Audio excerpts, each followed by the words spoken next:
The late afternoon sun slants through a kitchen window, catching dust motes that drift like tiny stars.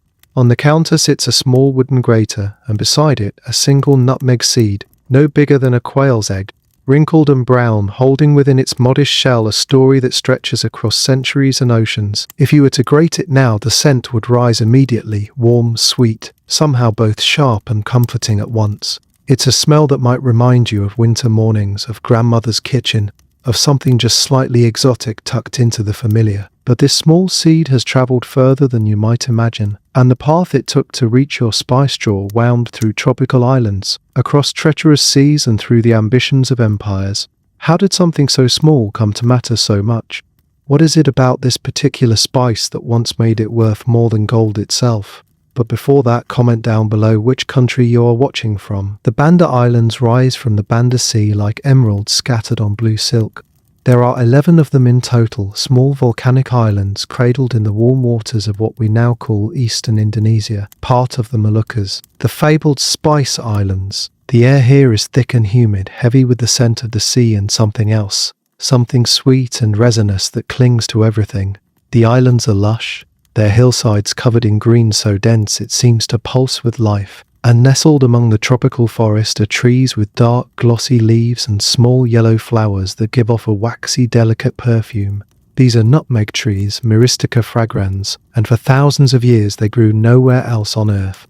Not in Africa, not in India, not in the vast kingdoms of China, only here on these tiny specks of land in the vast Pacific. The trees are particular about where they'll thrive, requiring just the right combination of volcanic soil, rainfall, and the protective embrace of the canary nut trees that grow alongside them, providing shade from the fierce tropical sun and shelter from the strong winds that sweep across the sea. The trees themselves are beautiful in their own quiet way. They can grow quite tall, up to 60 or 70 feet if left undisturbed, with evergreen leaves that stay glossy and dark throughout the year. The flowers are small and pale yellow, almost creamy in colour, with a fleshy, waxy texture that makes them look as though they've been carved from beeswax. They bloom throughout the year, though there are seasons when the trees flower more abundantly, filling the air with their subtle, sweet perfume.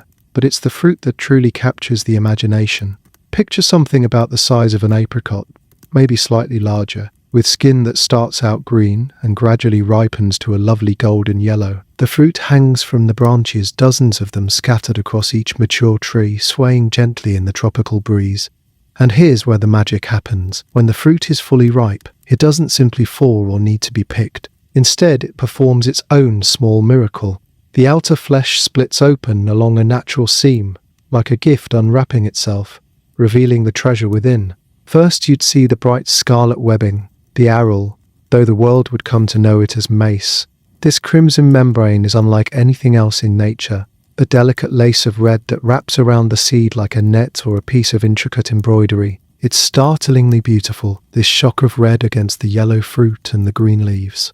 And wrapped within that scarlet embrace is a hard, dark brown shell, glossy and smooth. Inside that shell, protected, precious, rests the nutmeg seed itself, the kernel that would reshape the world. The Bandanese people understood these trees intimately. They knew which trees produced the best fruit, how to tell when the nutmegs were ready, how to process both the mace and the seed to preserve their precious oils and aromas. This wasn't knowledge written down in books. It was passed from generation to generation, from parent to child, refined over centuries of careful observation and practice. Harvesting nutmeg required attention and timing. Some farmers would wait for the fruits to split and fall naturally to the ground, then gather them quickly before the tropical heat and humidity could damage the delicate aril or encourage mold to form on the exposed seed. Others used long poles to gently pluck fruits that had just begun to split open while still on the tree, a method that yielded better quality mace but required skill to avoid knocking off younger fruits or damaging the flowers that would become next season's harvest. Once collected, the work of processing began. The outer fruit, the yellow flesh, would be carefully peeled away. In the bandas, nothing went to waste.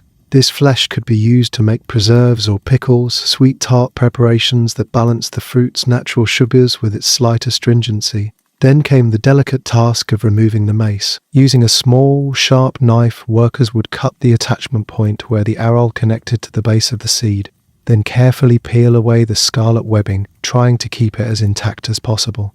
The fresh mace was brilliant red, almost shocking in its intensity, but it needed to be dried to preserve it and develop its full flavor. The Bandanese would flatten the pieces of mace by hand, pressing them gently until they formed relatively flat shapes, then lay them out on woven mats in the sun. Over the course of 10 to 15 days, the mace would slowly dry, its color shifting from that vivid crimson to shades of orange, tan, and yellowish brown. The texture changed too, becoming brittle and horn-like, and the aroma intensified, a scent similar to nutmeg but somehow more delicate, more refined. The seeds themselves required even more patience. Still enclosed in their hard shells, they needed to be dried for weeks, sometimes as long as 6 to 8 weeks. During this time, the nutmeg kernel inside would gradually shrink away from its shell, losing moisture, concentrating its oils and flavors.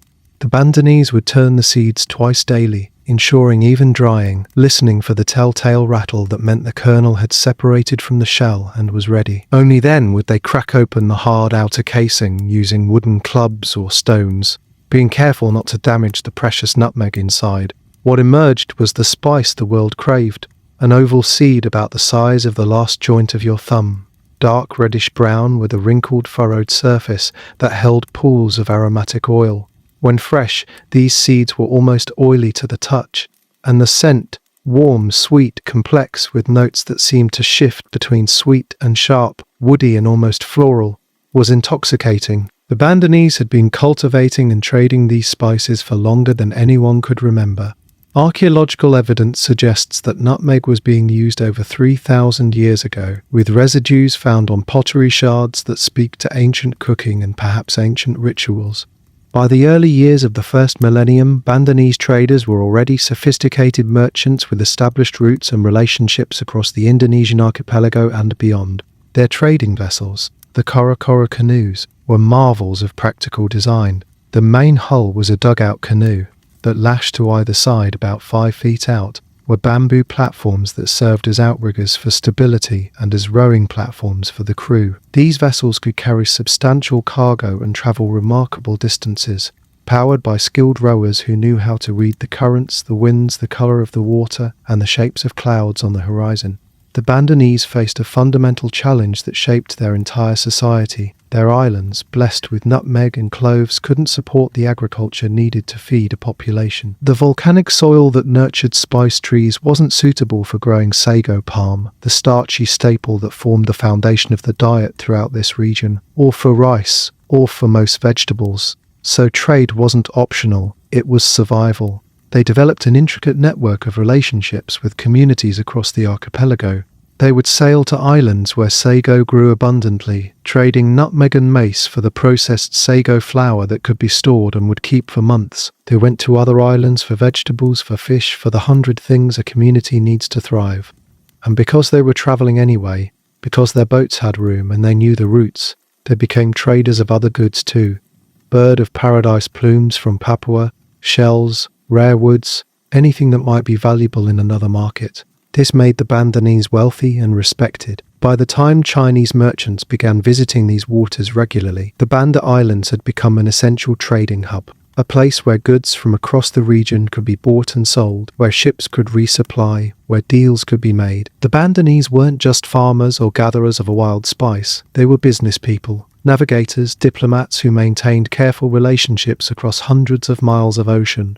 And all the while their nutmeg was travelling farther and farther from its source. Javanese traders brought it to their ports where Indian merchants might purchase it. From India, it travelled to Persia and Arabia. Arab traders carried it through the Middle East and eventually to the great trading cities of the Mediterranean. At each stop, the spice changed hands, and each merchant kept the secret of its origin, protecting their profits by protecting their knowledge. The scent of nutmeg reached the ancient world as little more than a whisper, a rumour carried on ships that crossed the Indian Ocean.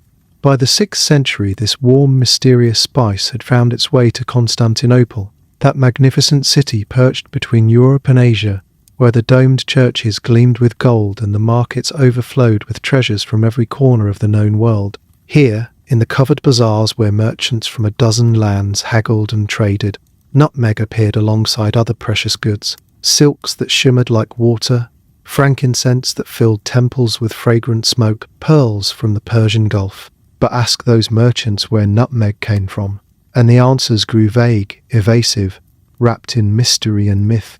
The Arab traders who controlled the spice trade were careful, so very careful, to protect their secrets. They understood something fundamental about commerce, that scarcity creates value and that mystery adds allure. If European buyers knew exactly where nutmeg grew, they might try to go there themselves, cutting out the middlemen and destroying the profitable network that had enriched Arab merchants for generations. So the stories grew and spread, each more fantastical than the last. In the year 1000, an Arabic writer named Ibrahim ibn Wasif Shah wrote about cloves and their mysterious origins. He described an island near India containing the Valley of Cloves, a place no merchant or sailor had ever reached. The fruit, he claimed, was sold by genies. Traders would arrive at the island, place their goods on the shore, and return to their ships. The next morning, beside each item of merchandise, they would find a quantity of cloves. One brave man, the story went, had tried to explore the island, but his companions never saw him again. These weren't just entertaining tales told around campfires. They were strategic misinformation, carefully crafted to discourage European exploration while maintaining the exotic mystique that justified high prices. The stories spoke of treacherous seas where whirlpools could swallow entire fleets, of waters guarded by sea monsters, of islands surrounded by currents so fierce that only those with secret knowledge could navigate them safely. And there was truth woven into the fiction which made the lies more believable. The seas around the Indonesian archipelago could indeed be dangerous. Sudden tropical storms could appear with little warning, transforming calm waters into churning chaos. The currents were complex, affected by tides and seasons in ways that could confuse unfamiliar sailors. And the navigation required genuine skill, reading the stars, understanding the patterns of winds, knowing which clouds meant rain and which meant clear sailing. But the real barrier wasn't the ocean itself, it was knowledge, carefully hoarded, deliberately obscured. The Arab traders knew the routes because they'd spent generations learning them, building relationships with local pilots and guides, establishing trust with the Javanese and Malay merchants who connected them to the ultimate source.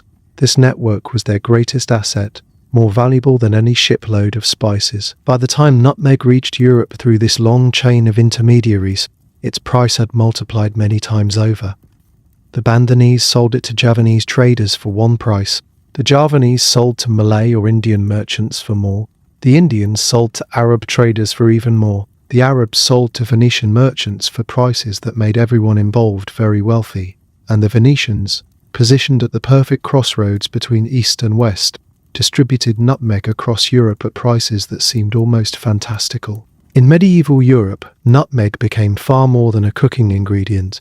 It became a symbol, a marker of status and sophistication that announced one's place in society as clearly as fine clothing or a grand house. At banquets hosted by nobles and wealthy merchants, nutmeg appeared in dish after dish, sprinkled lavishly over roasted meats, stirred into wine, added to the complex spice blends that defined aristocratic cuisine.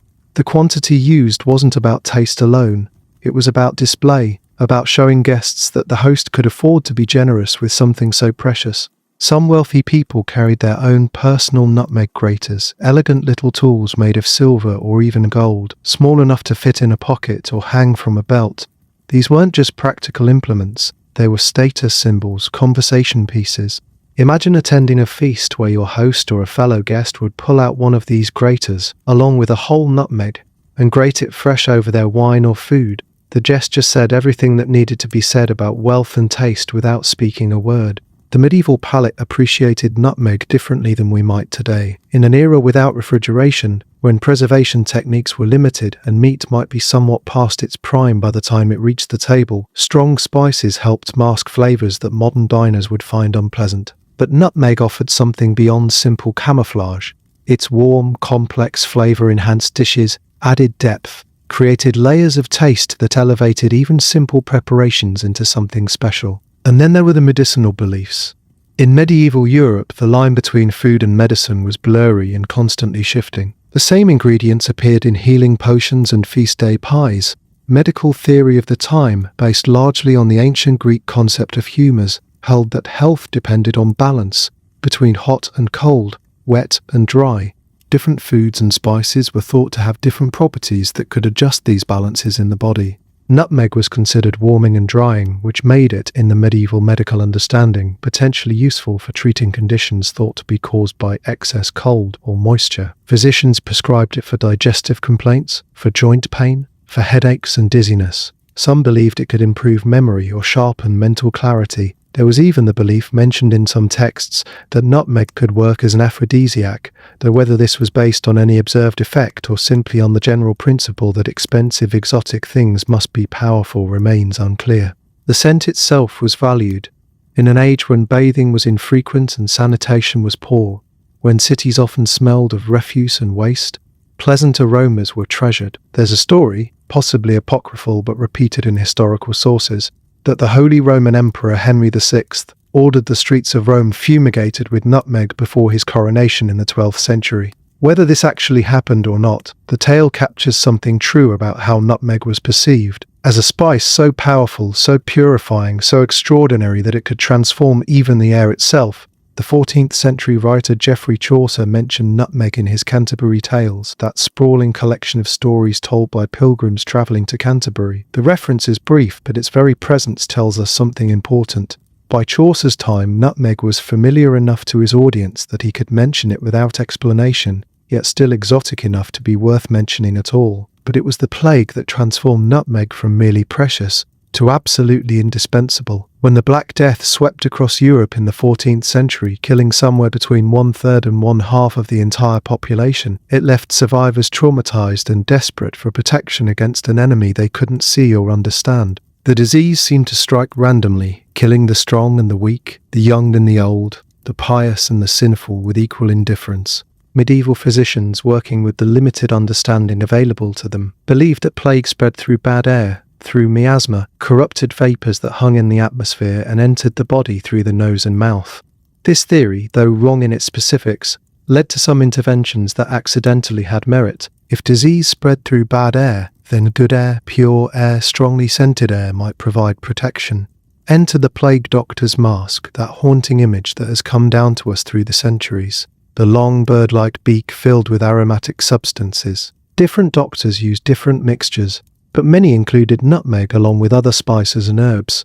The theory was that these strong scents would purify the air before it entered the doctor's lungs, filtering out the deadly miasma. Whether this provided any real protection is debatable, but we know now that nutmeg does have antibacterial properties, and there's evidence that fleas, the actual vectors of plague, may avoid its scent.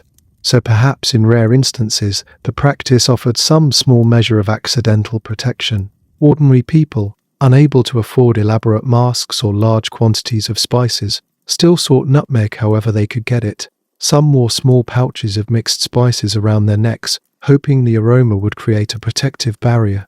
Others, when they could afford it, added nutmeg to their food and drink, believing that consuming it might strengthen the body against disease. When plague returned to Europe in the 17th century, the belief in nutmeg's protective powers had only intensified. In Elizabethan England, as the disease ravaged London and other cities, the demand for nutmeg reached heights that seem almost unbelievable to modern minds. A few whole nutmegs, perhaps a handful of these small seeds, could sell for enough money to buy a house in London. Think about that remarkable equation. A handful of seeds, small enough to hold in your cupped palms, worth as much as shelter, as much as property, as much as security for a family.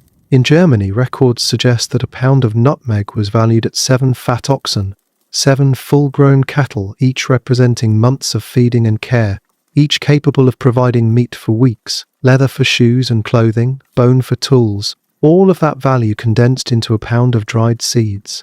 This wasn't sustainable, of course. These weren't prices based on reasonable supply and demand. These were panic prices driven by terror and desperation, by the hope that this exotic spice from mysterious distant lands might somehow hold the key to survival. But even when plague receded and prices fell from these extraordinary peaks, nutmeg remained expensive, remained prestigious, remained a spice that marked the difference between ordinary meals and special occasions. The Venetians grew rich beyond measure on this trade. Venice in the 15th and 16th centuries was one of the wealthiest cities in the world, a place of stunning architecture, magnificent art, elaborate festivals, and political power that reached across the Mediterranean. And much of that wealth, that power, that cultural flowering rested on the spice trade that flowed through Venetian hands from east to west. But other European powers looked at Venetian riches with increasingly envious eyes and asked themselves a revolutionary question. What if we didn't have to buy spices from Venice? What if we could find the source ourselves and buy directly, cutting out all these expensive middlemen? Better yet, what if we could control the source, ensuring a steady supply at prices we set ourselves? This question, born from a desire for profit and a hunger for the spices that had become essential to European cuisine and culture, would change everything. It would launch ships across unknown seas, lead to the European discovery of the Americas, and eventually bring European powers to the Banda Islands themselves, with consequences that the Bandanese people could never have imagined. The Portuguese were the first to turn dreams of direct access to the Spice Islands into reality. In the closing years of the 15th century, as other European powers still relied on overland routes or Mediterranean middlemen, Portuguese sailors were pushing farther and farther down the coast of Africa, slowly, methodically charting a sea route to the east. It was patient work, dangerous work, requiring ships sturdy enough to handle Atlantic swells and crews brave enough to sail beyond the edge of known maps. In 1498, Vasco da Gama finally reached India by sailing around the southern tip of Africa, opening a sea route that bypassed the Ottoman-controlled land routes and the Venetian merchants who had profited from them for so long. The economic implications were staggering. Suddenly, Portuguese ships could sail directly to the spice markets of India, purchasing pepper, cinnamon, and other goods without paying tribute to the complex network of middlemen who had made the trade so expensive. But India wasn't the ultimate prize. The most valuable spices, nutmeg, mace, and cloves, came from somewhere farther east, from islands whose location remained a carefully guarded secret. The Portuguese were determined to find them. In 1511, the Portuguese commander Afonso de Albuquerque captured Malacca, a strategic port city on the Malay Peninsula that controlled the strait between the Indian Ocean and the South China Sea. Malacca was the hub of Asian trade, a cosmopolitan city where merchants from China, India, Java, the Spice Islands and beyond gathered to exchange goods. Its markets overflowed with silks and porcelain, with precious woods and gemstones, and most importantly with the spices that had travelled from their mysterious sources to this central trading post. After securing Malacca, Albuquerque did what any good intelligence officer would do. He asked questions. Where exactly did these spices come from? How did one get there? Were the routes navigable? The answers he received confirmed what he'd suspected. Nutmeg and mace came from a small group of islands called Banda, located somewhere to the east, several weeks sailing away through waters that required local knowledge to navigate safely. In November of 1511, Albuquerque dispatched an expedition of 3 ships under the command of his friend Antonio de Abreu, with Malay pilots who knew the routes. The journey took them through the Lesser Sunda Islands, past volcanic peaks and through narrow straits, until finally, in early 1512, they arrived at the Banda Islands. Imagine that moment from the Portuguese perspective. After months at sea, after years of preparation and planning, after the enormous expense and risk of sending ships around Africa and across the Indian Ocean, they had found it. The source, the place where nutmeg grew. Not some mythical valley guarded by genies or monsters, but real islands with real people and real nutmeg trees heavy with fruit. And from the Bandanese perspective, these strange ships with their foreign crews and unfamiliar flags must have been curious, perhaps concerning, but not necessarily alarming. After all, the Bandanese were accustomed to foreign traders. Their islands had been a meeting place for merchants from across Asia for centuries. These Portuguese were simply another group of buyers, albeit ones who had come from much farther away than most. The Portuguese stayed for about a month, purchasing nutmeg and mace, filling their ships with the precious cargo. They also bought cloves, which didn't grow in Banda but which the Bandanese traded in, having purchased them from islands farther north. The expedition was a commercial success, proving that Europeans could reach the Spice Islands directly and return with valuable cargo, but the Portuguese couldn't establish the kind of control they might have wished for. Their force was too small, their supply lines too stretched, and the Bandanese had no interest in granting any foreign power a monopoly over their spices. When the Portuguese tried a few years later to build a fort in the Bandas, they were repelled by hostile Bandanese defenders who had no intention of allowing these foreigners to establish a permanent military presence on their islands. The Portuguese had more success in the northern Moluccas, particularly on the island of Ternate, where the local sultan welcomed them and granted trading privileges. This gave Portugal a foothold in the spice trade, allowing them to buy cloves directly and to participate in the nutmeg trade through their relationships with other regional merchants. But participation wasn't monopoly. The traditional trade networks continued to function. Javanese traders still came to Banda, as did Malay and Chinese merchants. The complex web of relationships that had sustained trade for centuries adapted to include these new Portuguese buyers, without being fundamentally transformed. The Portuguese had broken the Arab monopoly on bringing spices to Europe, which was significant, but they hadn't controlled the source. For several decades, this arrangement persisted. Portuguese ships brought Asian spices to European markets, enriching the Portuguese crown and establishing Portugal as a major power. But other European nations watched with increasing interest and mounting frustration. Why should Portugal alone benefit from direct access to the East? The Dutch were particularly eager to break into the spice trade. The Netherlands in the late 16th century was a complicated political situation. The northern provinces were fighting for independence from Spanish rule, and that fight required money, lots of it, to maintain armies and navies. The spice trade represented a potential source of enormous wealth that could fund the struggle for independence and establish the Dutch Republic as a commercial power. There was an added wrinkle. In 1580, Portugal had fallen under Spanish rule through a dynastic succession, which meant that the Dutch, at war with Spain, were now effectively shut out of Portuguese trading posts. They couldn't simply sail to Portuguese-controlled ports and buy spices. They needed their own access to the source. In 1595, a Dutch fleet made the first Dutch voyage to the East Indies, though they didn't reach the Spice Islands themselves on that initial expedition. But they gathered information, established contacts, and proved that Dutch ships could make the journey.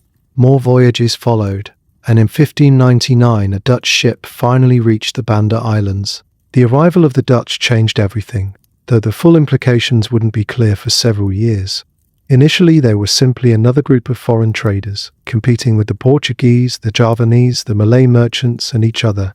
For at first, multiple Dutch trading companies operated independently, sometimes bidding against one another and driving up prices. This chaotic competition bothered the merchants backing these voyages.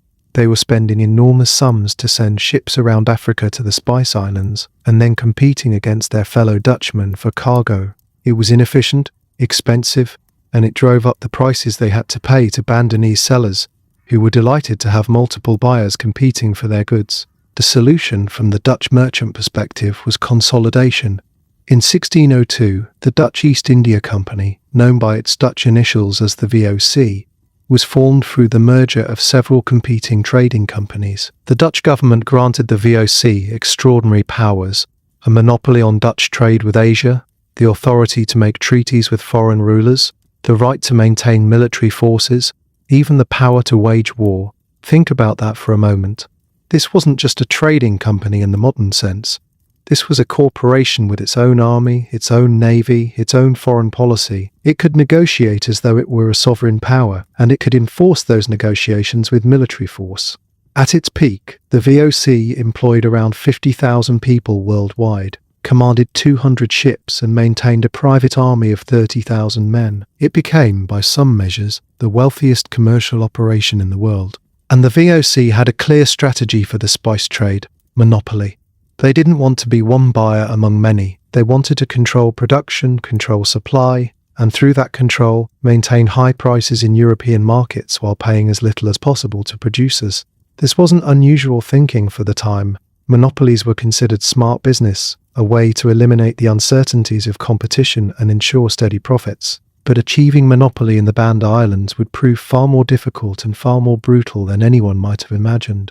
The Bandanese had been independent traders for centuries. They had navigated complex commercial and political relationships across the archipelago. They had dealt with Chinese merchants, Arab traders, Portuguese sailors, and now the Dutch. They weren't farmers waiting to be told what to grow and where to sell it. They were business people, and they had no intention of giving up their independence or their right to trade with whomever offered the best price. The first VOC admiral to reach Banda was Stephen van der Hagen, who arrived in 1605. He gathered the orang kaya, literally rich men, the heads of the various districts on the islands, and presented them with a contract. According to Dutch accounts, This contract granted the VOC exclusive rights to purchase all nutmeg and mace produced in the bandas at a fixed price. But there was a fundamental misunderstanding, possibly deliberate, possibly cultural. The Dutch treated this as a legally binding contract in the European sense, a permanent enforceable agreement that gave them exclusive rights.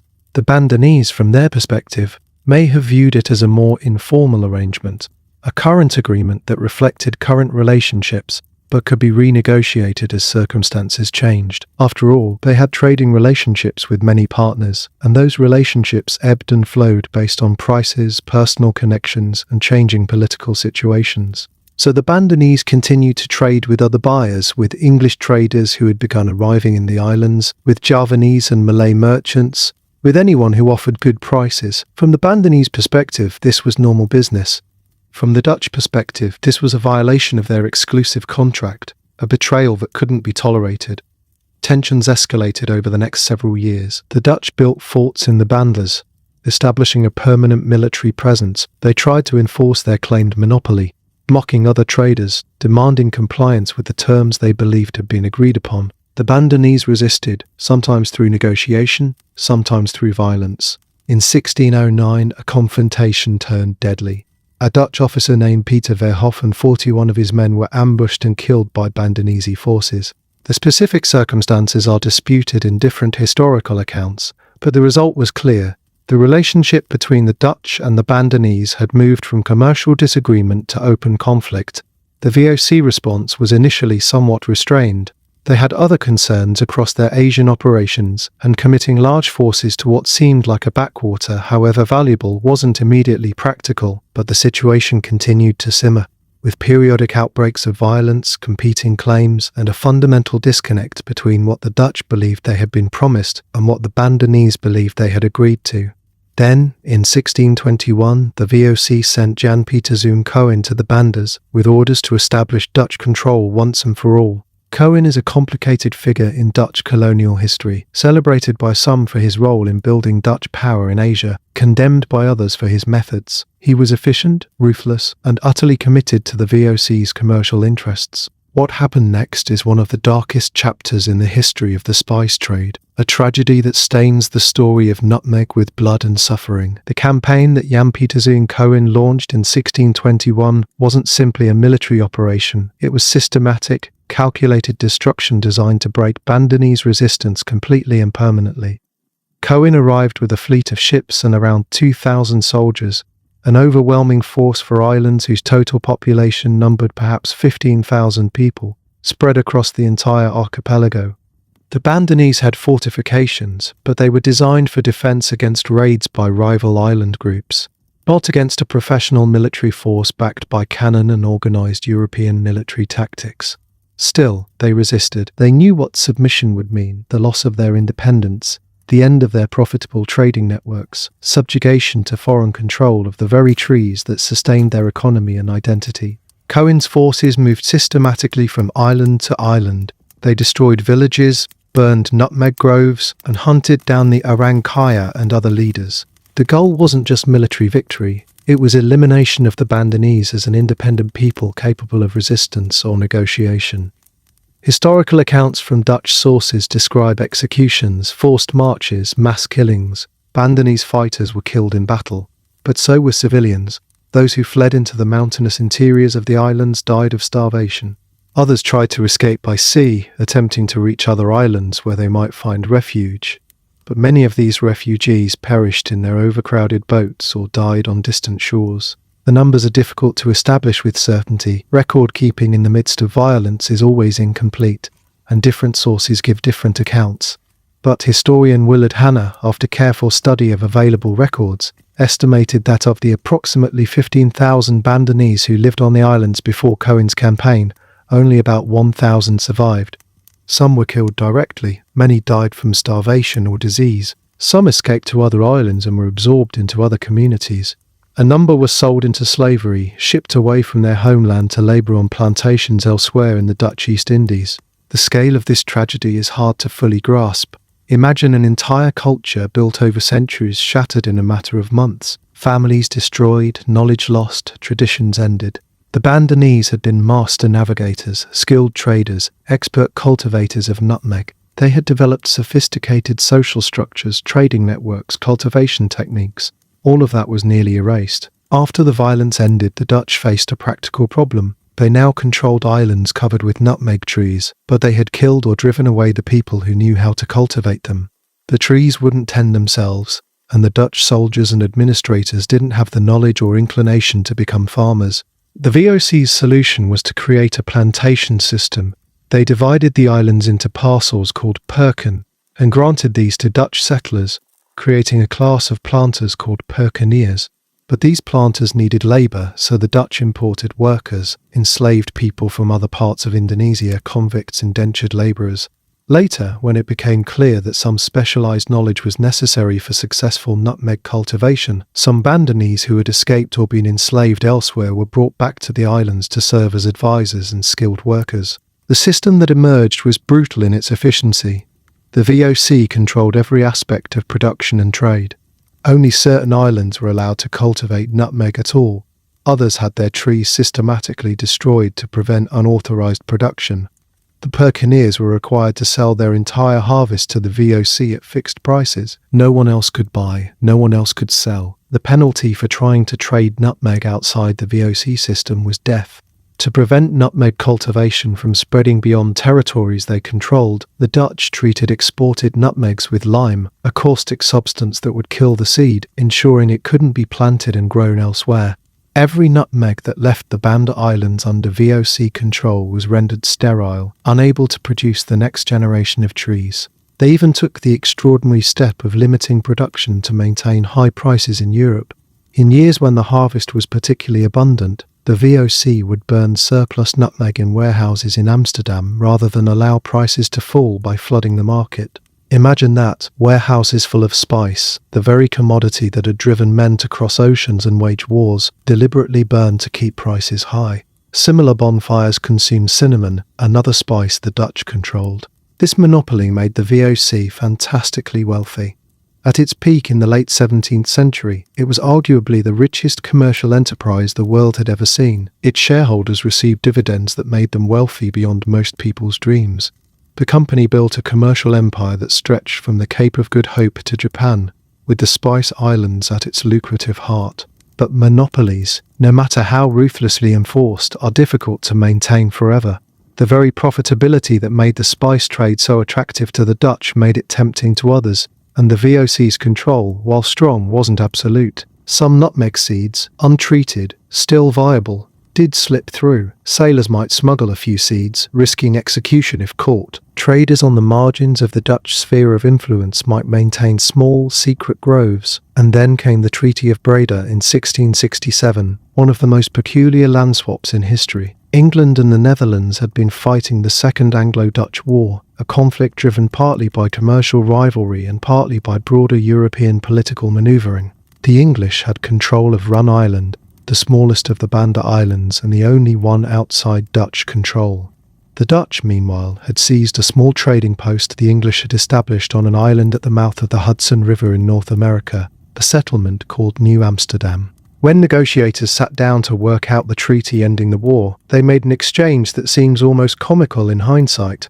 The Dutch would keep New Amsterdam, which they renamed New York, and the English would give up their claim to Run Island. Think about that trade for a moment. The island of Manhattan, which would become one of the world's great cities and financial centres, exchanged for a tiny speck of land in the Indonesian archipelago, barely more than 1 square mile in size. But at the time, the deal made perfect sense from the Dutch perspective. Manhattan was a small colonial outpost of questionable value, remote and expensive to maintain. Run Island, tiny as it was, produced nutmeg, the most valuable commodity in the world. With Run Island in Dutch hands, the VOC had complete control over nutmeg production. The monopoly was secure. From a commercial standpoint, they'd made a brilliant deal. For the next century and a half, the Dutch maintained this iron grip on nutmeg production and trade.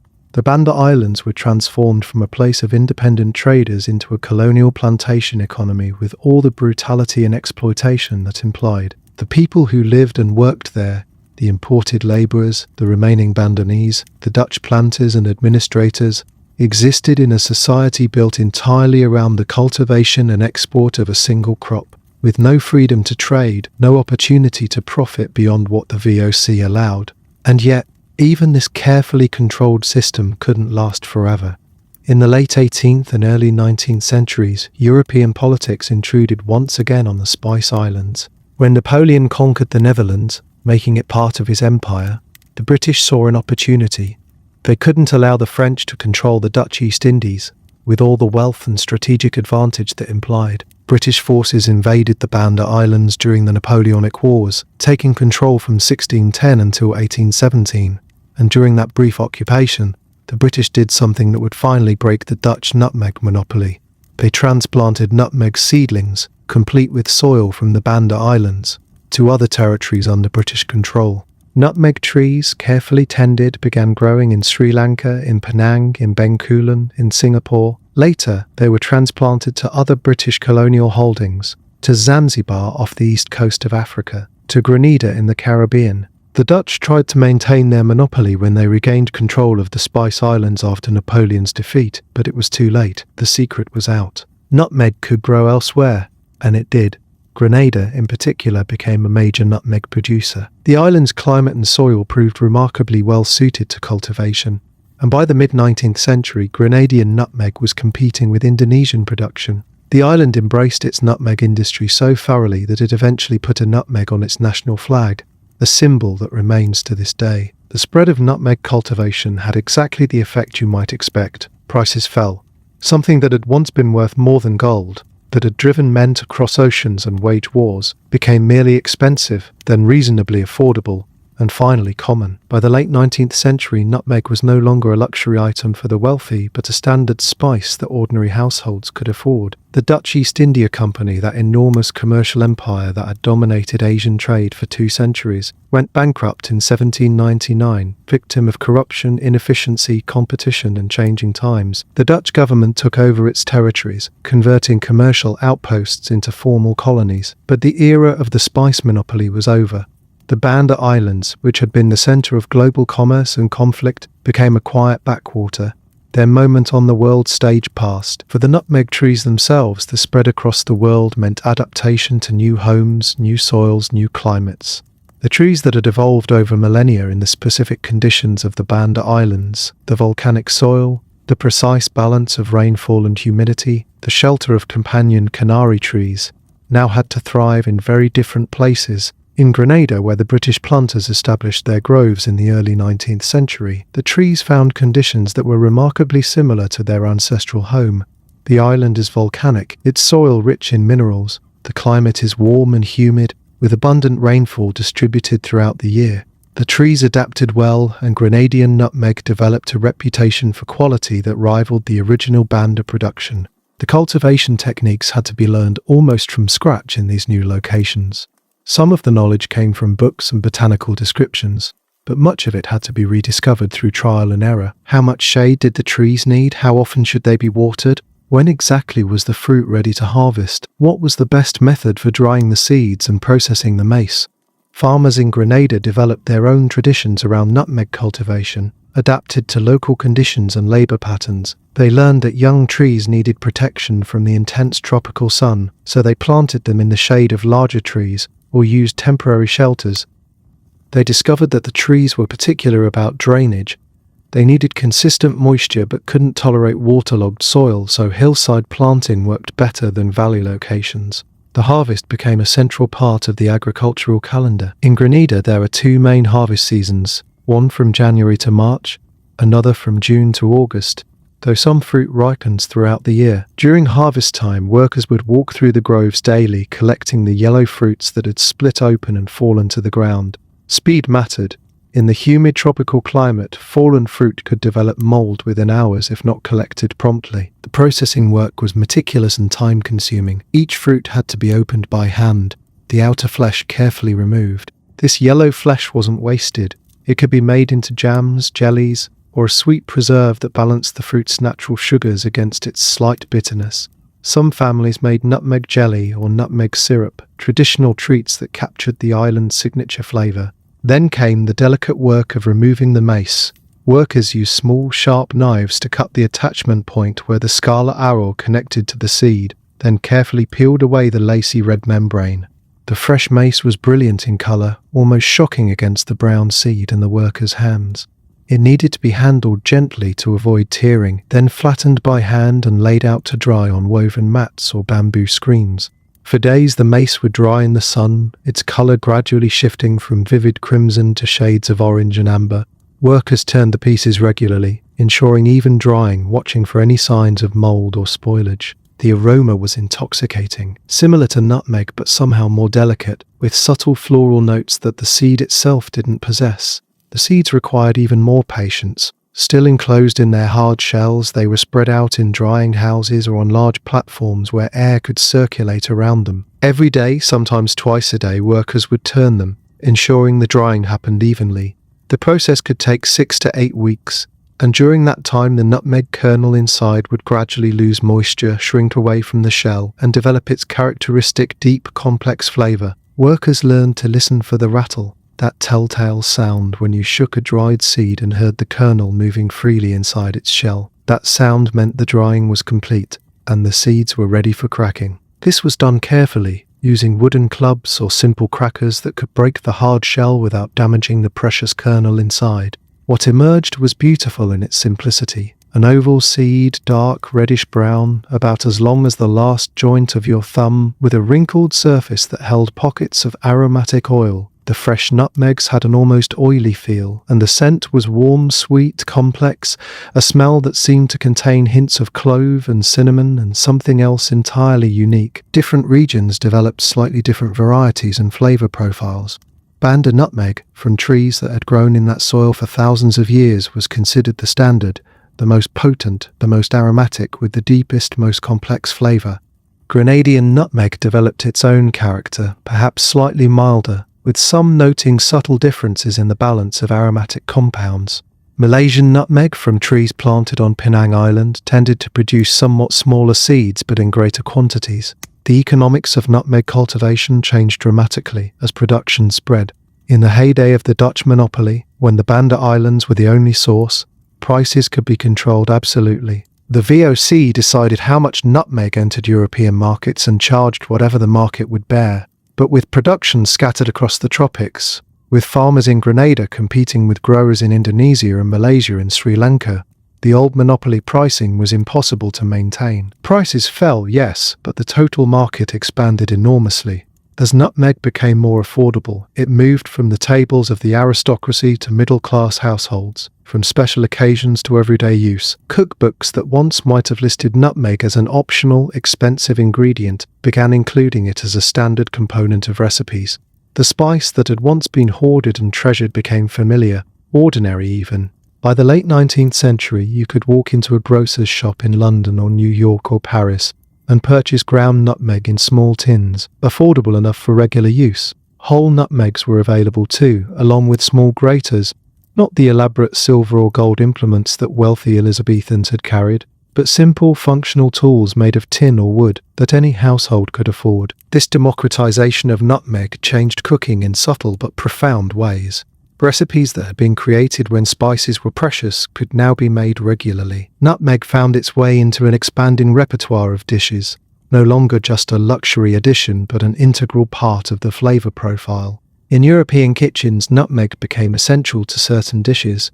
French cooks considered it indispensable in bechamel sauce, that silky white sauce that forms the base of so many classic preparations. Just a whisper of nutmeg grated fresh transformed the sauce from merely creamy to complex and subtly aromatic. It enhanced gratins, those gorgeous baked dishes where vegetables or potatoes are layered with cream or cheese, adding warmth without overwhelming the other flavours. Dutch cuisine embraced nutmeg enthusiastically, adding it to mashed potatoes, to vegetable dishes, to the traditional spice blend called speculaskruiden that flavoured their beloved spiced cookies. In Italy, nutmeg became a traditional component of the filling for ravioli and tortellini, that subtle warmth complementing the richness of cheese and meat. Scottish cooks included it in haggis, that savoury pudding that has become a symbol of Scottish cuisine. In England, nutmeg was associated with holiday celebrations and comfort foods. It scented Christmas pudding and mince pies, those sweet spiced treats that marked the end of the year. It was grated over eggnog, that rich, creamy drink that became a holiday tradition. The warm, slightly sweet aroma became so associated with celebration and comfort that the scent alone could evoke memories and emotions. Across the Atlantic, as nutmeg became more affordable in North America, it found its way into the emerging cuisine of the young United States. Pumpkin pie, which became an iconic American dessert particularly associated with Thanksgiving, relied on a blend of warming spices, cinnamon, ginger, cloves, and nutmeg to transform the mild, earthy sweetness of pumpkin into something special. The combination became so ubiquitous that it's now simply called pumpkin spice, a blend that evokes autumn and holidays in the American imagination.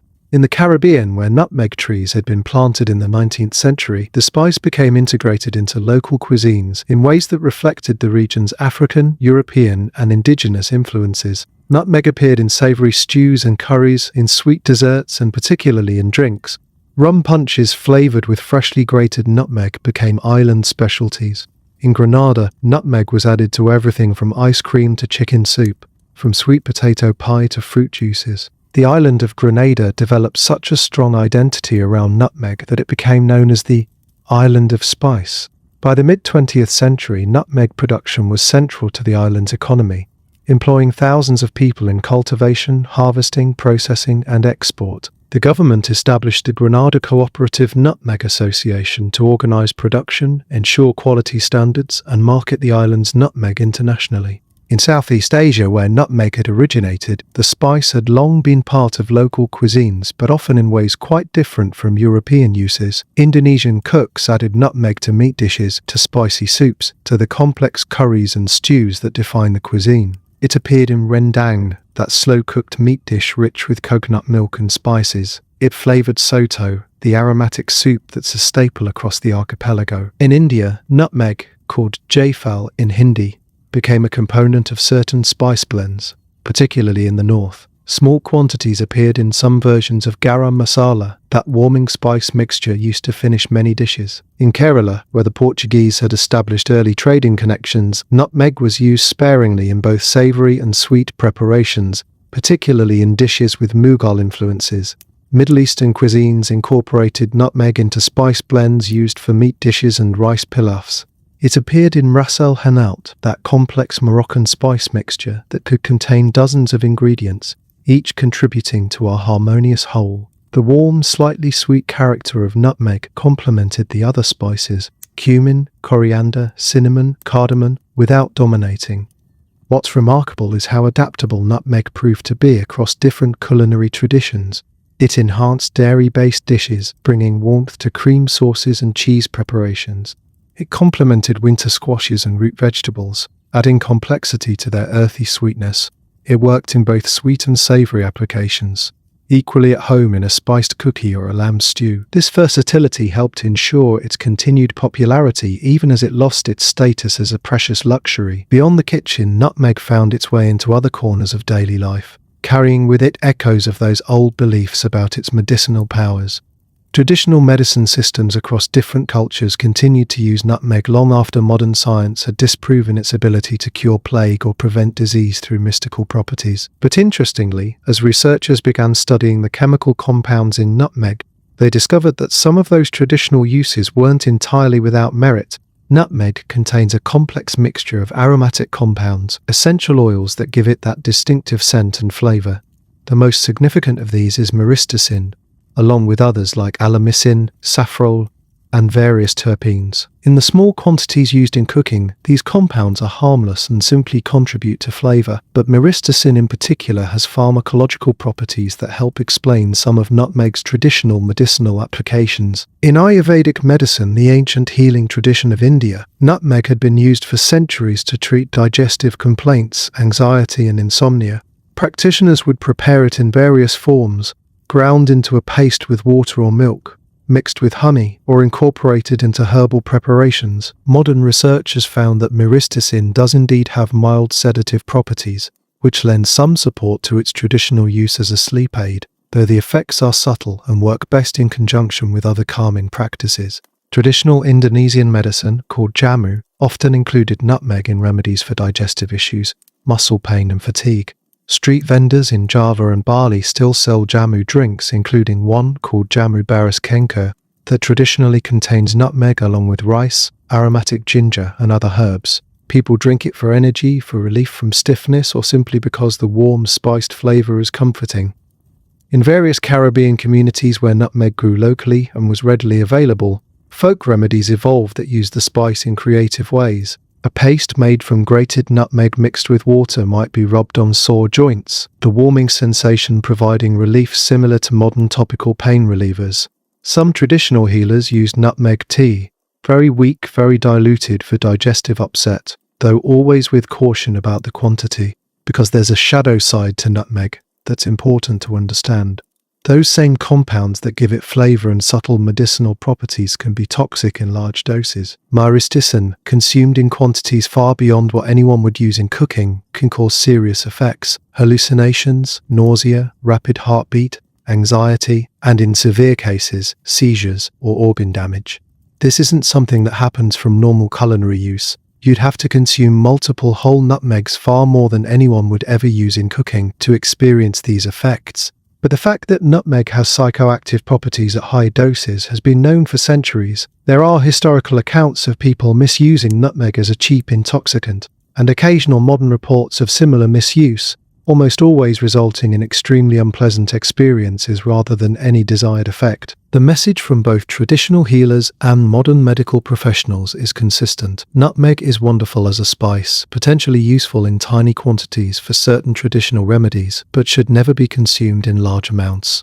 The essential oil of nutmeg, extracted through steam distillation of ground seeds, found commercial applications beyond cooking. Perfumers discovered that the warm, spicy aroma worked beautifully in certain fragrance compositions, particularly in oriental or spicy perfume families. It added depth and warmth without being overwhelmingly obvious, a background note that supported and enhanced other ingredients. The pharmaceutical industry used nutmeg oil in various preparations, in toothpaste for flavor, in cough syrups, in topical preparations where the warming sensation could be therapeutic. The oil was also used in the food industry to flavor products where adding whole or ground nutmeg wasn't practical, or where the manufacturer wanted the flavor without visible specks in the final product. Nutmeg butter, a solid fat extracted from ground nutmeg through expression under pressure, had its own uses. This reddish-brown substance, which is semi-solid at room temperature and has the taste and smell of nutmeg itself, was used in some cosmetic preparations, in certain traditional medicines, and occasionally in specialized culinary applications where its unique properties were valued. The global trade in nutmeg settled into a pattern quite different from the dramatic conflicts of earlier centuries. Indonesia remained a major producer, particularly the Banda Islands and other parts of the Moluccas, though production had also spread to Sumatra and Java. Grenada became the other significant source, with smaller production in India, Malaysia, Sri Lanka and Papua New Guinea. Together, these regions produced something in the neighborhood of 10 to 12,000 tons of nutmeg annually by the late 20th century. This might seem like a lot, but consider that it's distributed across the entire world. A little nutmeg goes a long way. Most recipes call for just a pinch, perhaps a quarter teaspoon, rarely more. So those thousands of tons translate into the small tins and jars that sit in splice racks around the globe, used sparingly to add warmth and complexity to countless dishes. The trade itself became routine, almost mundane. Nutmeg was graded by size and quality, packed in standardized containers, shipped through normal commercial channels. There were no more monopolies enforced at gunpoint, no more burning of warehouses to maintain prices, no more treating seeds with lime to prevent cultivation elsewhere. It became simply another agricultural commodity, subject to the usual fluctuations of supply and demand, weather and economics. For the farmers who grew nutmeg, life followed the rhythms of the trees. Nutmeg cultivation requires patience. A tree grown from seed won't produce fruit for 7 to 9 years and won't reach full production for 2 decades. But once mature, a tree can produce for 60 years or more, becoming almost a legacy passed from one generation to the next. A farmer might plant trees knowing that his children or grandchildren would harvest the peak production. The trees themselves have particular needs and quirks that farmers learn through experience. They're dioecious, meaning individual trees are either male or female, but you can't tell which until the tree flowers, which might take 6 to 8 years. Only female trees produce fruit, so a farmer planting a grove from seed faces uncertainty. Roughly half the trees will be males that produce pollen but no nutmeg. This is why grafting became preferred for commercial production, allowing farmers to ensure female trees that would actually produce the valuable crop. The trees need specific conditions to thrive: well-drained soil, consistent moisture without waterlogging, protection from strong winds, some shade when young. In Grenada, farmers learned to plant nutmeg on hillsides where drainage was good, often intercropped with other trees that provided shade and additional income. In Indonesia, the traditional companion planting with culinary trees continued, that ancient relationship between species that had evolved over millennia. Pests and diseases posed ongoing challenges. Borers, small beetles that tunneled into the wood, could weaken trees. Various fungal infections might attack roots or fruit. Thread blight affected trees in some regions.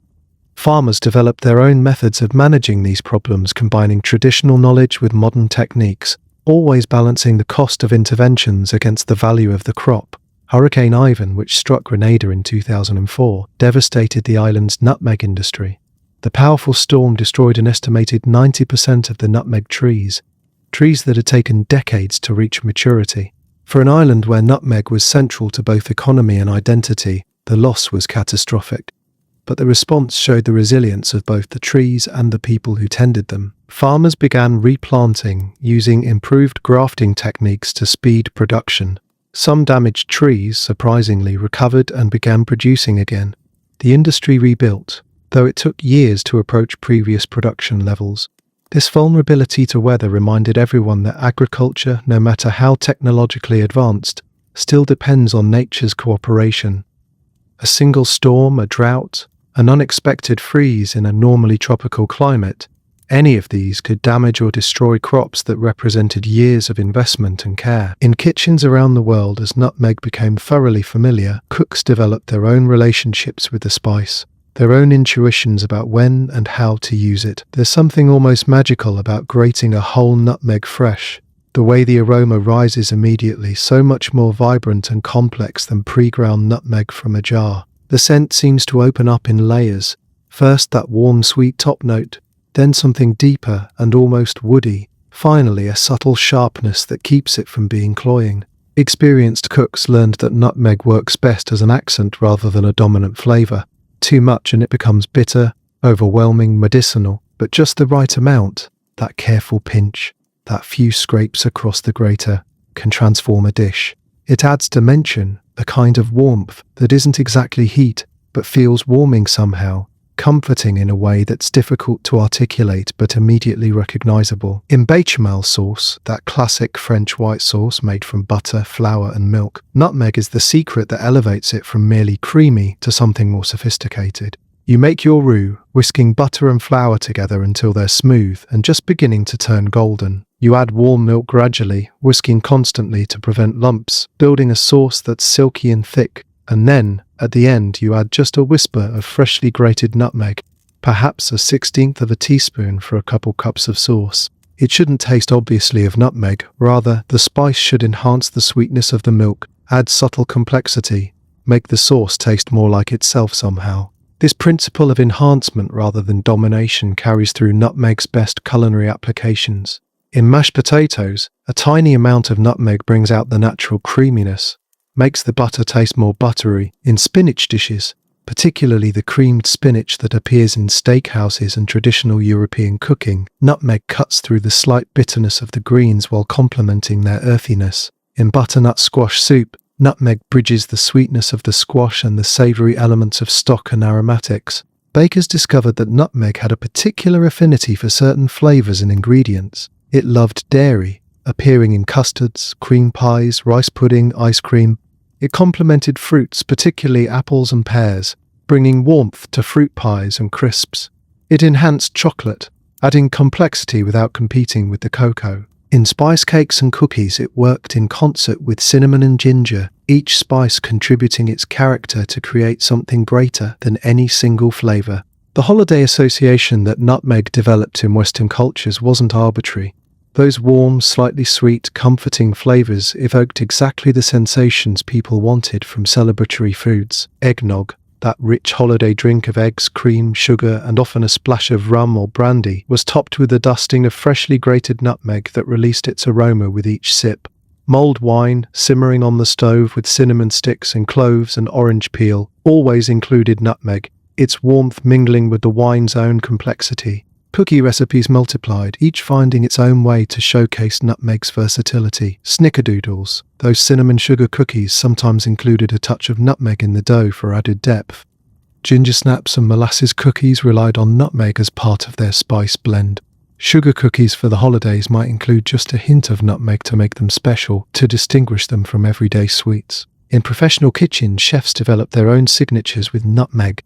Some insisted on grating it fresh for every service, keeping whole nutmegs and a small grater at their station. Others carefully measured out precise quantities, treating it with the respect due to any powerful ingredient. The consensus was nearly universal: use it sparingly, use it fresh when possible, and remember that a little goes a remarkably long way. Different cuisines continued to discover new ways to incorporate nutmeg into traditional dishes. In Caribbean cooking, where nutmeg trees grew in the backyard of many homes, the spice appeared in unexpected places. It might flavour a fish stew, adding warmth to complement the heat of Scotch bonnet peppers. It could appear in jerk seasoning, that complex blend of spices and herbs used to marinate meat before grilling. It showed up in drinks, rum punches, fruit smoothies, even coffee, that fresh grate of nutmeg on top providing aroma and a touch of exotic warmth. In Indonesian cuisine, nutmeg remained part of the culinary vocabulary in ways that felt natural and unremarkable, precisely because the spice had always been there. It wasn't exotic or special, it was simply an ingredient, used thoughtfully in dishes where its flavour belonged. Rendang, that incredibly rich, slow-cooked meat curry from West Sumatra, included nutmeg among its many spices, though the amount was small and the flavour subtle within the complex whole. Certain soups used it for depth, certain meat preparations for warmth. Indian cooks in regions where nutmeg had become established through centuries of trade continued using it selectively, understanding its potency and its proper applications. A biryani might include the tiniest amount of nutmeg in the spice blend that flavoured the rice and meat. A korma, that mild, creamy curry, might use nutmeg to add warmth without heat, but always carefully, always in balance with the other spices, never allowing it to dominate. Middle Eastern cuisines found their own balance with nutmeg. In Lebanese cooking, it might appear in kibbeh, those meat and bulgur preparations that are shaped and baked or fried. In certain Egyptian dishes, particularly those with Ottoman influences, nutmeg added subtle complexity. Palestinian cooks might include a tiny amount in stuffed vegetables or certain rice dishes. Always the principle was the same: enough to add dimension, not so much that you could identify it as a separate flavour. The science of cooking began to explain why nutmeg worked so well in certain applications. The aromatic compounds in nutmeg are fat-soluble, which is why it enhances dairy-based dishes so beautifully. The fats in butter, cream and cheese carry and amplify the nutmeg's complex aromatics. This also explains why nutmeg works well in dishes with meat, or in baked goods made with butter. The fat acts as a vehicle for the spice's flavour. The warmth we perceive from nutmeg isn't heat in the way that black pepper or chili provides heat. Instead, it's a kind of aromatic warmth, a psychological sensation created by the combination of sweet and spicy notes, the woody undertones, the slight sharpness that prevents it from being one-dimensional. This warmth feels appropriate for cold weather, for comfort foods, for dishes meant to soothe and satisfy. Nutritionally, nutmeg in the quantities used in cooking contributes negligible calories or nutrients. You'd use such a small amount that its nutritional content is essentially irrelevant, but that small amount provides antioxidants, adds no sodium, contains no sugar, and brings flavour without adding fat or calories. In an era increasingly concerned with health and nutrition, this made nutmeg particularly valuable, as a way to add interest to dishes without adding the things people were trying to limit. The essential oils that give nutmeg its character also provide mild antimicrobial properties, which might explain why it became traditional in certain preserved or pickled foods. While nutmeg wouldn't preserve food on its own the way salt or vinegar would, it could contribute to an environment less hospitable to spoilage, while also improving flavour. This property had been understood intuitively long before anyone understood the chemistry behind it.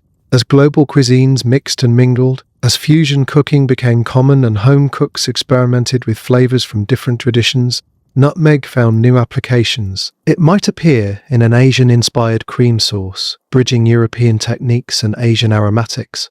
It could add depth to a Latin American mole, that complex sauce that might contain dozens of ingredients. Creative cooks discovered that nutmeg complemented unexpected ingredients. It worked with sweet potatoes and with seafood, with lamb and with pumpkin, with cheese and with chocolate.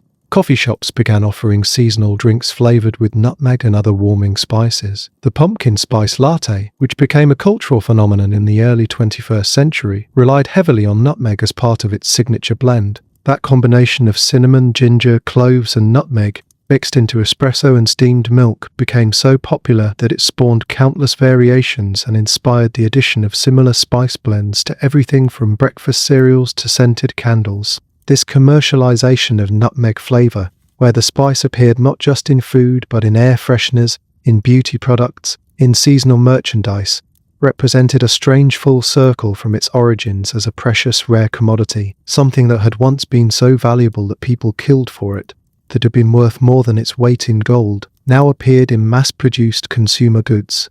Its scent synonymous with autumn and comfort and nostalgia. The nutmeg trees growing in groves across the tropics in the 21st century have no memory of the blood spilled over their ancestors, no knowledge of the empires that rose and fell seeking control of their fragrant seeds. They simply grow, as they have for millennia, reaching toward the sun, their roots drinking from volcanic soil, their branches heavy with fruit that splits open in its own time, revealing its crimson and brown treasures.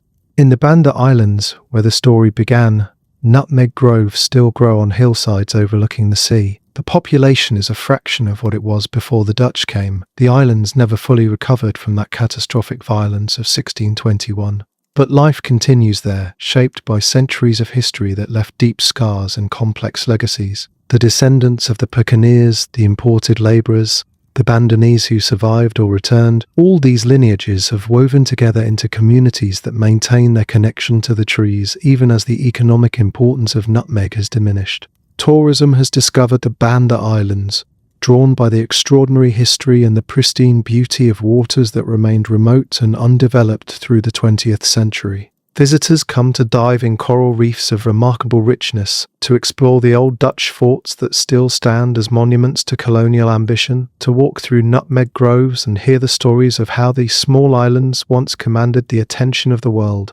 The local economy has diversified, no longer wholly dependent on a single crop, though nutmeg remains part of the island's identity. In Grenada, the recovery from Hurricane Ivan demonstrated both the fragility and resilience of nutmeg cultivation. The storm destroyed decades of growth in a matter of hours, but it also revealed the deep commitment of Grenadian farmers to their signature crop. Children who had played among nutmeg trees, who had helped with harvest as teenagers, who had inherited groves from parents and grandparents, refused to simply abandon the industry. They replanted, using improved techniques and varieties bred for faster production and greater resistance to disease and weather. The Grenada Cooperative Nutmeg Association rebuilt its processing facilities, modernized its operations, and worked to reclaim markets that had shifted to other suppliers during the years when Grenadian production was devastated. By the second decade of the 21st century, Grenadian nutmeg was once again appearing in international markets. Its quality and flavor profile recognized by chefs and food manufacturers who valued its particular character. The economics of modern nutmeg production operate on entirely different principles than the monopoly system of the VOC. Prices fluctuate based on global supply and demand, affected by weather events, by shifts in consumer preferences, by competition from other flavor sources. A good harvest in Indonesia might lower prices globally. A hurricane in the Caribbean might create temporary shortages, but the price variations happen within a relatively narrow range. Nutmeg is valuable but not precious, worth cultivating but not worth killing for. Farmers who grow nutmeg in the modern era face the same challenges that confront agriculture everywhere. Competition from cheaper producers, pressure to reduce prices, the need to balance quality with quantity, the uncertainties of weather and markets.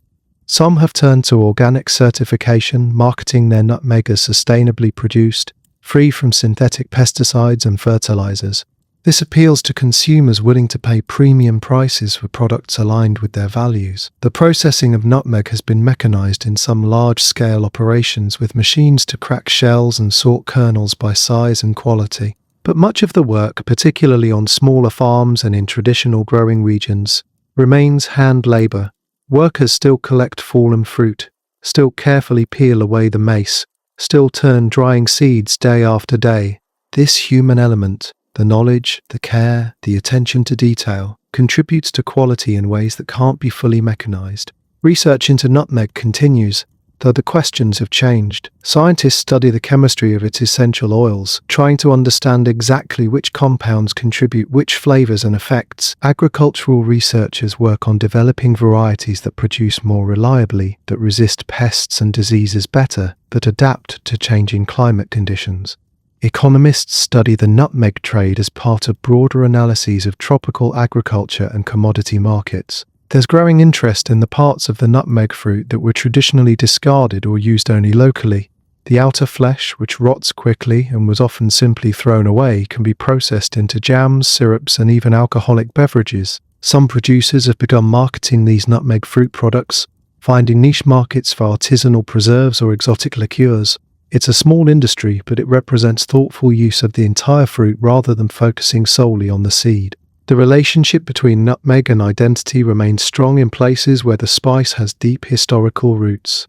In Grenada, nutmeg appears on the national flag, a constant reminder of the crop's importance to the island's economy and culture. Children grow up knowing nutmeg trees, recognizing their leaves and flowers, understanding the cycle of growth and harvest. Traditional recipes passed down through generations incorporate nutmeg in ways that feel distinctly Grenadian, different from how the spice is used in Indonesia or India or Europe. In the Banda Islands, there's a complex relationship with nutmeg's history. It's simultaneously a source of pride. This small archipelago was once the only place on Earth where nutmeg grew, and a source of pain given the terrible violence inflicted in the name of controlling that monopoly. Educational efforts work to ensure that younger generations understand both aspects of this history, that they know what their ancestors endured and survived, that they recognize the resilience required to rebuild culture and community after such devastation. Museums and cultural centers in the nutmeg-growing regions preserve the history and traditional knowledge associated with cultivation and processing. Displays show the old tools, the hand graters, the wooden clubs for cracking shells, the woven mats for drying. Photographs document the work of harvest, the careful processing, the loading of sacks for export. Oral histories record the memories of elders who remember when nutmeg was still a major economic force, when prices were higher and demand seemed insatiable. The traditional knowledge of nutmeg cultivation, which trees produce the best fruit, how to read the signs of readiness, the optimal techniques for drying and processing, exists now in a kind of transition. Older farmers possess deep expertise built over decades of observation and practice. Younger people may or may not choose to continue in agriculture, drawn by opportunities in tourism, in technology, and professions that don't require the patience and physical labor of farming. Some regions worry about the loss of this embodied knowledge, this understanding that can't be fully captured in written instructions or scientific papers. But there are also young farmers who've chosen to continue the tradition, often bringing new ideas and approaches. They might use social media to market their products directly to consumers, bypassing traditional middlemen. They might experiment with intercropping systems that increase biodiversity and reduce dependence on a single crop. They might combine traditional knowledge with modern understanding of soil science, plant nutrition, and integrated pest management.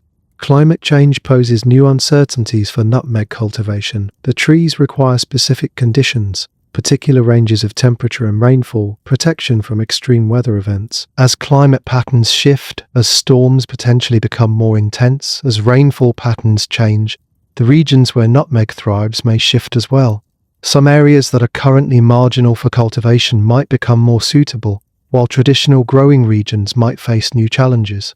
Researchers are working to understand how nutmeg trees might adapt to changing conditions, and what farmers can do to help their groves remain productive. This might involve selecting for varieties that tolerate heat stress better, developing irrigation systems for regions where rainfall becomes less reliable, or planting additional shade trees to protect against increasingly intense sun. The global spice trade, of which nutmeg remains a small but steady part, operates with a speed and efficiency that would astound the Arab traders who first brought nutmeg to Constantinople, or the Portuguese sailors who spent months at sea reaching the Banda Islands. Container ships cross oceans in weeks carrying standardized cargo that moves smoothly through ports and customs. Air freight can deliver fresh nutmeg to distant markets in days. Digital communications allow buyers and sellers to negotiate prices and arrange shipments instantaneously. Yet for all this modernization, the fundamental transaction remains remarkably similar to what it's always been. Someone who grows nutmeg sells it to someone who wants it, and that buyer uses it to add flavor, warmth, and complexity to food. The chain from grove to kitchen has shortened and accelerated, but the essential exchange, agricultural product for money, spice for satisfaction, continues as it has for thousands of years.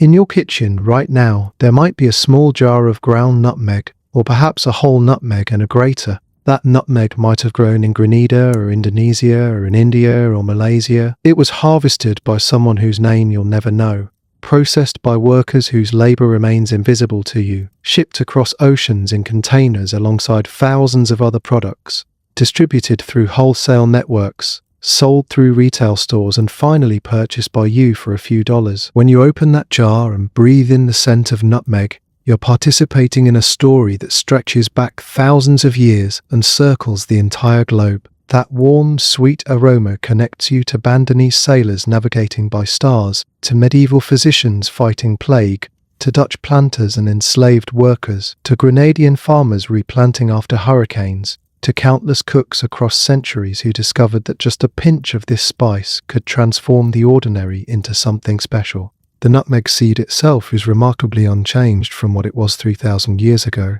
The trees growing today in tropical groves produce fruit that would be instantly recognizable to ancient Bandanese cultivators. The process of drying and preparing the seeds follows patterns established centuries ago, refined through generations of practice but fundamentally similar. When you grate nutmeg fresh, the oils that release their fragrance are the same compounds that made medieval Europeans believe this spice could cure disease, the same aromatics that made nutmeg worth more than gold. What has changed is everything around the nutmeg, the context, the meaning, the human stories woven through its cultivation and trade. A spice that once motivated empires to wage war, that justified genocide and slavery, that reshaped global commerce and sparked voyages of exploration, now sits quietly in spice racks, used without much thought, its extraordinary history largely forgotten by the people who sprinkle it into their coffee or grate it over their pasta. There's something both sad and beautiful about this transformation. Sad because we've lost the sense of wonder, the recognition of how remarkable it is that we can access flavors from the other side of the world with such ease.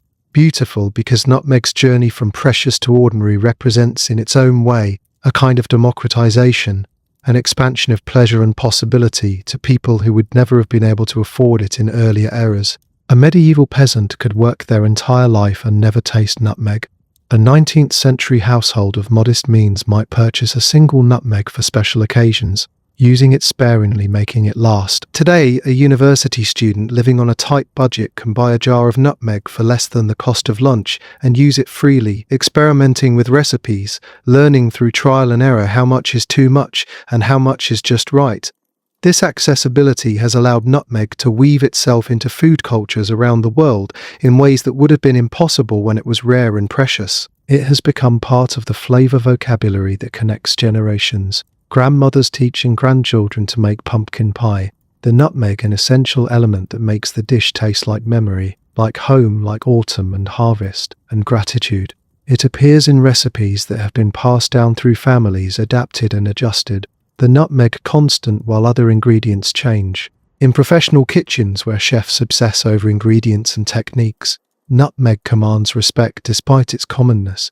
Experienced cooks understand that familiar doesn't mean simple, that an ingredient used for thousands of years still holds mysteries and possibilities. They experiment with nutmeg in unexpected contexts, perhaps adding a whisper of it to a modern interpretation of a classic dish, using it to bridge traditional flavors and contemporary sensibilities. Food writers and culinary historians have begun to pay more attention to spices and their stories. recognizing that the history of food is inseparable from the history of trade, colonialism, cultural exchange, and human ingenuity. Nutmeg appears in these histories as a prime example of how something as simple as flavor preference can drive historical events of enormous consequence. Books have been written about the spice trade, about the Banda Islands, about the human cost of European colonial appetites. This growing awareness of nutmeg's history creates an interesting tension for modern consumers. Should we feel guilt when we use a spice whose trade was built on violence and exploitation? Should we seek out fair trade or ethically sourced nutmeg, trying to ensure that our purchases support farmers rather than exploiting them? Or is the very fact that nutmeg is now widely available and reasonably priced evidence that we've moved beyond those dark chapters? There are no simple answers to these questions. The past happened and can't be undone. The Bandanese who were killed or enslaved can't be brought back. The monopoly systems and colonial structures that enriched some while impoverishing others left legacies that persist in various forms. But the present offers opportunities for different choices, for more equitable trade relationships, for recognizing the humanity and skill of the farmers and workers who produce the ingredients we take for granted. Some consumers have begun seeking out nutmeg from specific sources, wanting to know where their spices come from and how the people who grew them are treated. They might pay more for organic nutmeg from Grenada, knowing that the premium supports farmers using sustainable practices. They might seek out cooperatives that ensure fair prices for Indonesian growers. These are small gestures and their impact is limited, but they represent a conscious effort to participate in food systems that treat people and the environment with respect. The nutmeg tree itself, oblivious to these human concerns, simply continues its ancient cycle. In groves from Indonesia to the Caribbean, from India to East Africa, trees bloom and fruit, their yellow pods splitting open to reveal the treasures within. The harvest continues, workers collecting fruit, processing seeds, drying maize under the tropical sun. The work is hard, physical, requiring patience and attention, but it also connects people to patterns older than any of them, to knowledge passed down through generations. There's beauty in this continuity, in the fact that despite all the upheaval and change, despite the violence and the economic transformations, nutmeg trees still grow, still produce, still offer their gifts to those who tend them. The relationship between humans and these trees has lasted for millennia and shows every sign of continuing, adapting to new circumstances while maintaining its essential character. As the climate changes and the world faces new challenges, nutmeg cultivation will undoubtedly adapt once more. Perhaps new regions will become suitable for growing nutmeg as temperature patterns shift. Perhaps traditional growing areas will face difficulties and require new approaches. The industry will respond as it always has, through innovation, adaptation, and the accumulated wisdom of farmers who understand their land and their trees. The culinary uses of nutmeg will likely continue to evolve as well.